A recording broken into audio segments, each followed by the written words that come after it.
Я прочитаю вам произведение «Ветеран». Это о песне о старике, о ветеране, который каждый год приходит к танку, к памятнику танка, это его танк.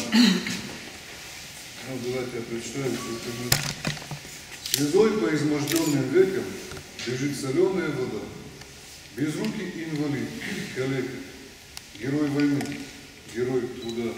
Рукав заправлен аккуратно в блестящий орденами китель. Ранения и шрамы многократные, наградами укрыт воитель.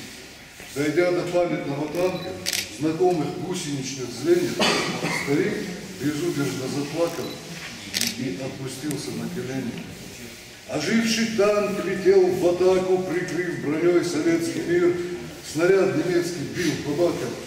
Зло матерился командир.